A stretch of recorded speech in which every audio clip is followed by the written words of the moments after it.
Hello, Shalom.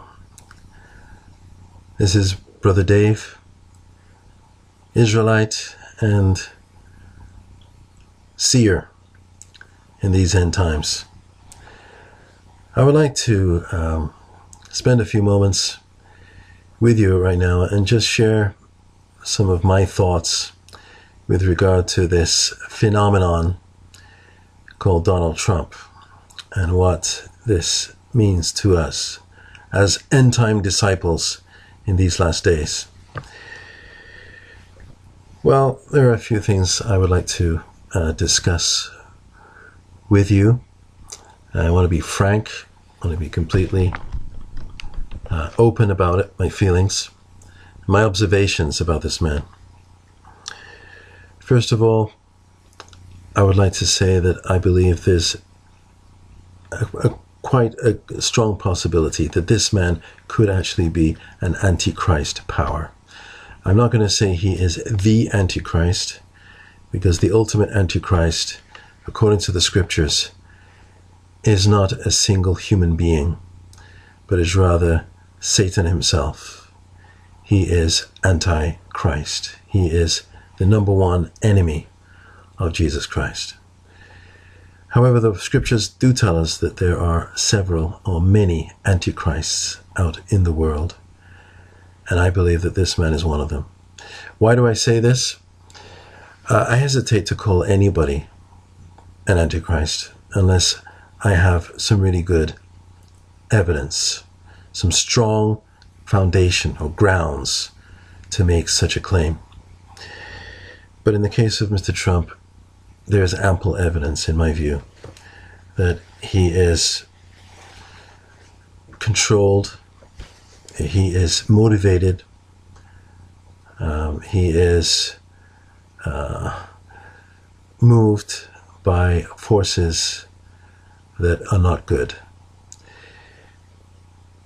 Number one, Donald Trump, I think we all can agree, he probably would agree himself, is the ultimate egotist.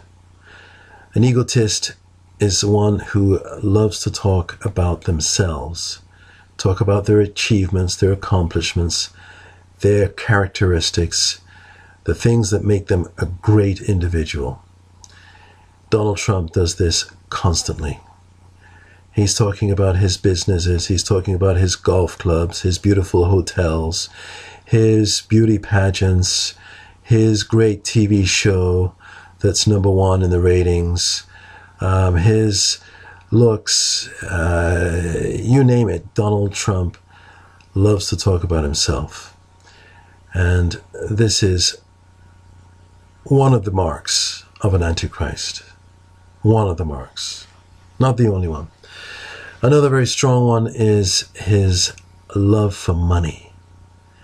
He's unabashed, unashamed about talking about his money and how wealthy he is, and the fact that he has so many businesses that he talks about constantly, and how they're all doing well, which is questionable. Many of his businesses have not done well. I'm not going to say that all of them have failed. He's obviously had some successes, and The Apprentice show, which I have watched quite a few times in the past, it's a hit, and that's undeniable. It has been a hit. So, he's made some achievements. He has accomplished a few things in his life, but you can see that his primary motivator in his life is his quest for monetary success. He obviously basks in the money that he makes. Going along with that is his love for power. He obviously loves to be in charge. He likes to be in the boardroom on this show, The Apprentice. At the end of the show, he is the man. He loves when people call him Mr. Trump and defer to him almost. He almost has a godlike status on that show. And he loves it, and that's the way he wants it to be. The show centers around him. He gives the tasks to the contestants on the show. He's the one that has the expectations. He evaluates them at the end. And so it's all about his love of power, as demonstrated on the show.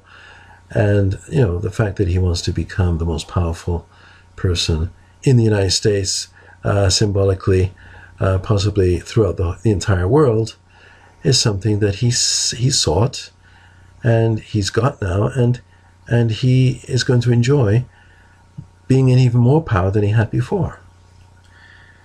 And finally,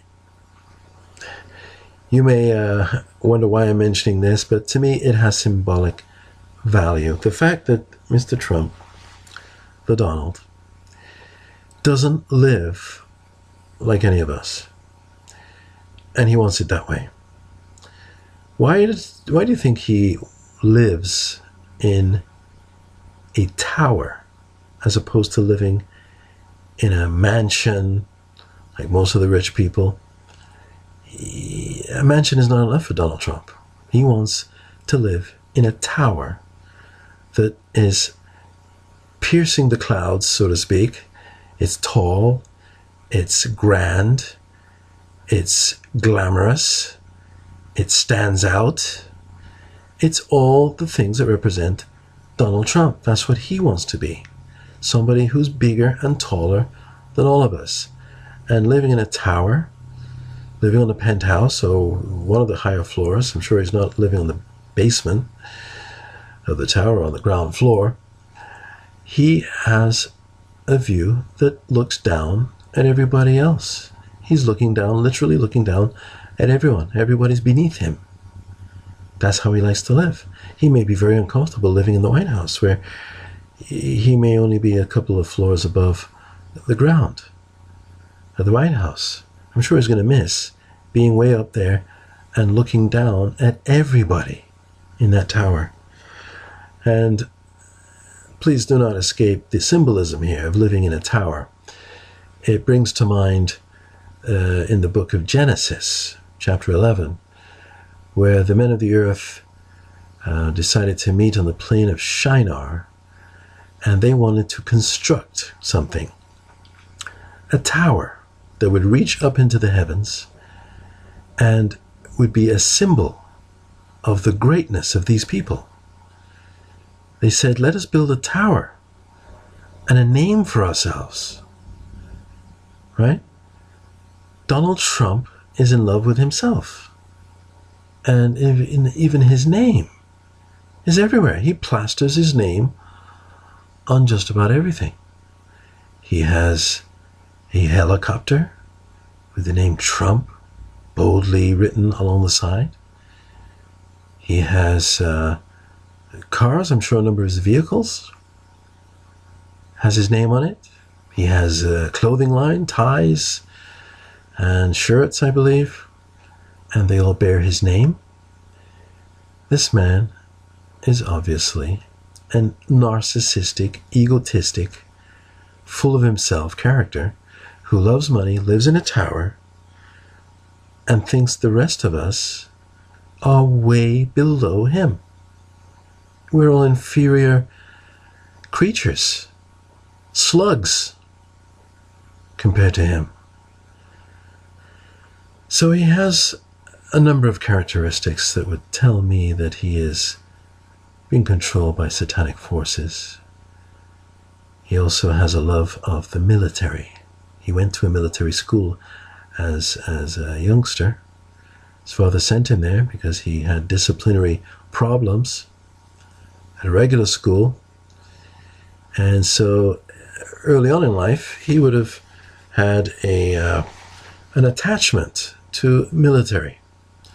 And he certainly displays that now. He honors the military almost as a fetish for him. The military, the police. And don't be surprised, friends, don't be surprised that within his first term, if he does 2 terms, God help us, I hope he only does 1. But it's very likely to me that this man will call in the military more than the others have. And don't be surprised that he declares a state of emergency in the United States within those 4 years. And he will want to invoke martial law in the United States, perhaps right across the United States. He's hungry for money. He wants money and power, and he's very willing to use that power. What's the point in having it if you can't use it? So I feel for those who live in the United States. I have friends there and family there as well. My sister is there. And so I feel for you. I'll be praying for you.